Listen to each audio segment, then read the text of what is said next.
Pilasan ang isara katatay kag anang manak matapos nga ginbuno kang mismo bugto kang biktima sabantalas 9:30 kagabi Mayo 23, 2024 sa barangay Marajona, Bilison, Antique. Ginkilala ang mga biktima kanday alias Amad, 49 anyos, anang manak nga lalaki nga si alias John, 18 anyos, samtang ang suspect naman nga bugto ni Amad ang ginkilala kay alias James, 50 anyos, kag lunsay mga residente kang nasambit nga barangay. Sa interview kang K5 News FM San Jose kay Police Senior Master Sergeant Ian Garnet Flores, Assistant Investigator kang Bilison Municipal Police Station, ang naging payag nga samtang nagainom ang biktima nga si Amad kay imaw ang anang mga abyan, naglubas ang suspect kag nag-istoryahanay sanda hasta nga nagdangat sa wara pag-intyendihanay nga nangin rason kang pagpangbuno kang suspect sa anang bugto nga biktima. Samtang ang manak naman nga 18 anyos nga magabulig kunraad sa biktima ang naumid man kag ginbuno kang suspetsado.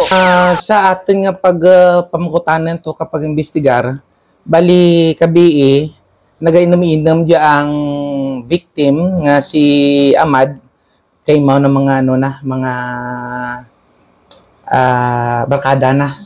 Tapos nagagi dia si James, tapos nagrustorya gamay, tapos nadangat sa sa heated argument or kung pag ura pag intindihanay ng dahil tanggad nga lingin naman sa dabay.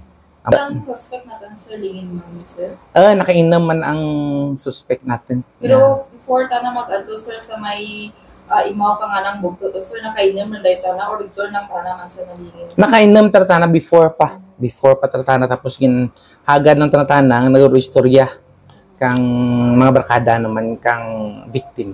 Andiang manak na sir, dito man sa nagainom sir or wala? Bali ang manak na nga dya, na lang dya, nag-agto lang to dya sa may pagtabo rin. Pagtabo kay nangayo rin kang bulig, ang stepfather na nga pero ang sa sayad nga butang nabunan patana. Bangad ka dya, nakaangkan kang pilas sa busong si Amad, samtang pilas naman sa nawala nga gusok ang naangkan ni John, nga gilayo naman nga gindara sa ospital. Dugang pa kang opisyal nga base man sa andang investigasyon, nakainom ron man ang suspect antista na kadya ang nag-abot sa nagainom nga biktima. Sa talad, nakadetain sa Bilison Municipal Police Station ang suspect kag magapangatubang sa kaso nga frustrated homicide. Balita halin sa Banwa kang Bilison, K5 Family Palanog. Para sa Kampiyon nga Balita, Serbisyo Publiko kag Kalingawan sa probinsya kang Antique, ang kampiyon nga istasyon, K5 News FM.